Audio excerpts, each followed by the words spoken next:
Oh, hey friends, I'll be right with you. Welcome to Quarantine Art with Miss Mitchell. I'm just trying to use up all of this makeup because I need to buy more because my latest purchase of some eyeshadow just gave me the best idea for our project today. It came in this amazing little box that's hollow on the end with a screen in the front. And I thought it made such a perfect little shadow box. I was inspired and I created this. Same size, same shape, but with an adorable little scene inside of two fish in love. Let me show you how we're gonna do it. Okay, to make our cutie pie shadow boxes, you will need some paper. If you have cardstock, that's great, just because it's gonna be 3D, so you want it to stand up to a little bit of pressure. If you don't have any cardstock, try to look around for something that might work as cardstock, like a manila folder would be great, or if you have some packaging from a recent purchase, just something a little bit more heavy duty than printer paper.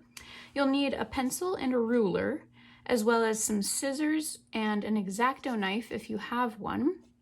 You'll also need something to color with. I have markers and color pencils here, but you can use whatever you'd like. And you will need some glue, either a glue stick or some gooey glue.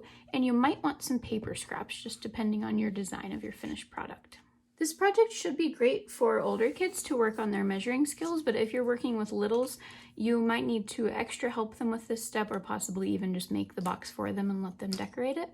All I did was I opened up this makeup wrapper that I got, and I traced it onto my paper, and then I marked where each of the folds was, so I knew exactly how it was gonna roll up and I knew it would work. Obviously you don't have this makeup wrapper, so I'm just going to show you the parts that you need to have, and you can actually make it any size you want.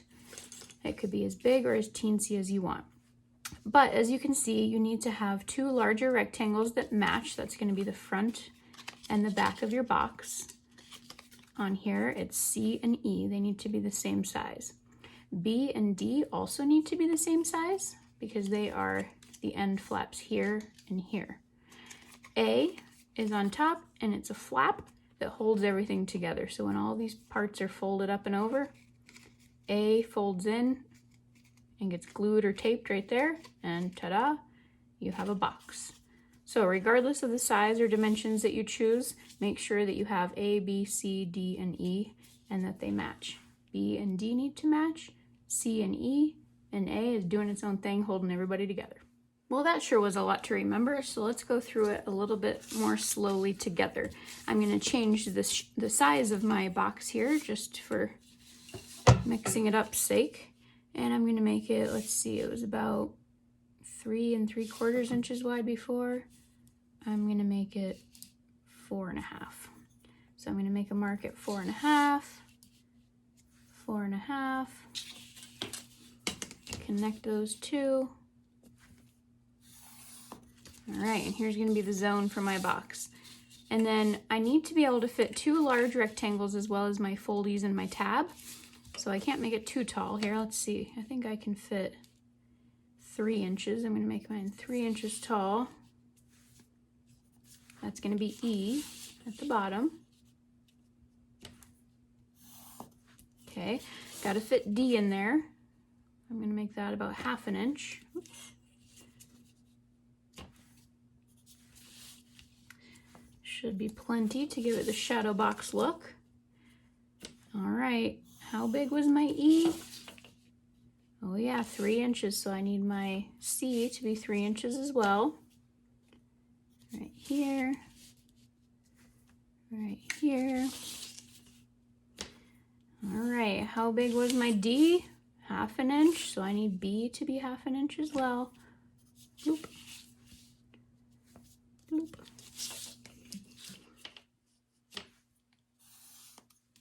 All right, and then I have plenty of room up here for A, my flap. I think 1/2 inch should be enough for the A flap too. There we go. And then I'm not going to use this part. So I have my A flap, my B and D that match, and my C and E that match. Perfecto. I'm also going to go ahead and measure the inside window on my C panel. And let's see, if this is 4.5 inches, I'm going to measure 1/2 inch all the way around the outside of my rectangle.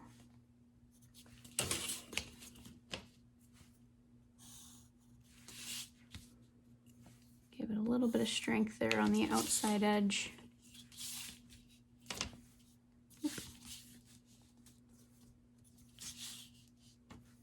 All right, that should give me plenty of room for my little scene in the middle.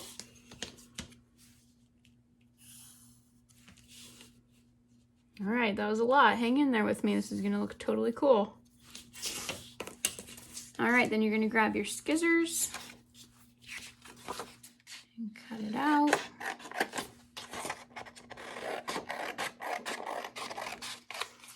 And if you have an X-Acto knife, that works great for cutting this screen out.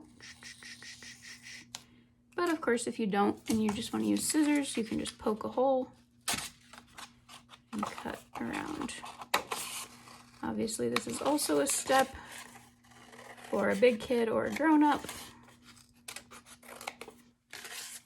not for littles. All right, once you have it all measured and cut out, you're ready to press those folds. And I grabbed my ruler again, and I like to do it on this side, so then in the end I'm not gonna see my pencil lines. And I just line it up on my first line here, and I'm gonna fold it back up and over my ruler to give it a nice straight fold. Same thing, scooch up to your next line, turn that into a fold.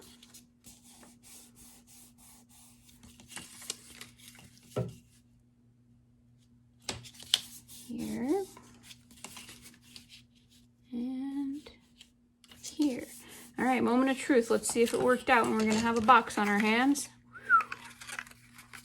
Looks pretty good. You might want to fold these even more. All right. All right, now the best part, we get to decorate these little cuties. So you're gonna unfold your box and decorate this back panel first, just so you can fit your fingers in there. But you might want to measure this front window that you have, just so you don't accidentally draw something that you're not going to be able to see when you fold your box up. So I just made a little mark really lightly around the edge of my screen so that I didn't accidentally cover outside of what I was actually going to see in the end. Of course, you don't have to draw fish in love. You can draw whatever you want. I'm going to pretend that this is looking through the window at my view outside. So I'm going to do some trees.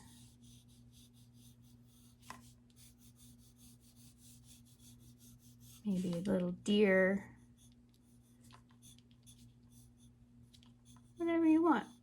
And then I outlined mine with a black Sharpie and colored it. And then what I did for the front was I measured my front screen and cut out a piece of paper to fit perfectly over it, but you could also just go ahead and color directly on your box. If you decide you want to cover the front of your box with paper, you would just grab a piece of your paper scraps and trace the screen of your box onto your piece of paper. And then you know that the space around the screen is a ½ inch all the way around. So you would just measure ½ inch all the way around this. Oops.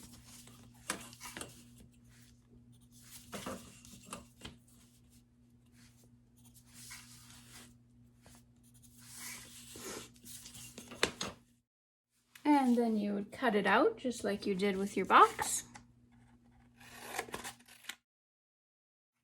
And then it should fit quite nicely over the front of your little screen. You can just give it a little glue.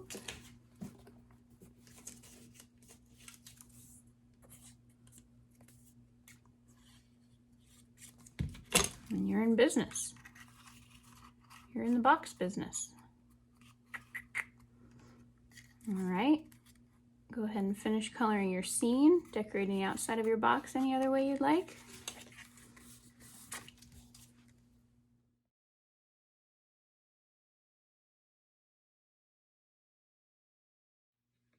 All right, there you go. You're almost done. Just flip it over and add a little glue or tape to your back flappy to finish it off, and you have this sweet little scene. And you know, after I made my first one, I started getting all kinds of fun and crazy ideas. Like, what if I poked a hole through the bottom of my box with a toothpick or a skewer and added something that moved inside my scene? Like this little heart could be on a stick and be moving around. Oh, So really, once you know how to make the box, the possibilities are endless. Well, there you have it. Nice work today. I think you've earned a joke. What's as big as an elephant but doesn't weigh a thing? An elephant's shadow. Make sure you tune in tomorrow for more exciting adventures in art.